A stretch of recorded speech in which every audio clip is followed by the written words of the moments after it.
Le focus de Soir 3 s'intéresse à présent au projet de réforme de l'évaluation des professeurs à l'origine d'une grève des enseignants demain.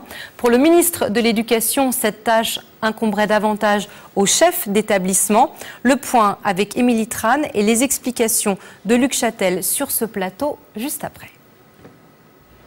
Les élèves ne sont pas les seuls à redouter le bulletin de notes. Il y a aussi les professeurs.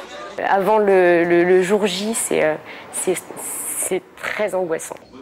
Une note donnée jusqu'à maintenant par un inspecteur d'académie tous les 7 ans en moyenne. Mais si la réforme de Luc Châtel est mise en place, ce pourrait être le chef d'établissement qui évaluerait les professeurs à la place de l'inspecteur. L'inspection se passe dans la classe, c'est une observation, c'est une analyse qui est faite avec l'enseignant, c'est une réflexion qui est menée avec lui. Ça ne sera plus possible dans un cadre strictement administratif qui pourra certainement évaluer d'autres paramètres, mais pas ce qui est l'action fondamentale de l'enseignant, c'est-à-dire enseigner. Certains chefs d'établissement s'estiment capables d'évaluer les enseignants. D'autres, en revanche, se refusent à gérer une école comme une entreprise. Je n'ai pas besoin d'avoir plus de pouvoir vis-à-vis de mes profs. J'ai besoin de fédérer, de travailler avec eux pour faire réussir les élèves. C'est tout ce dont j'ai besoin.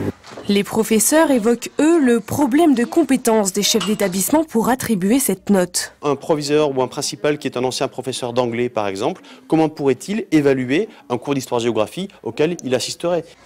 Demain, les enseignants seront en grève pour protester contre cette nouvelle évaluation. Évaluation qui détermine aussi la progression de leur salaire.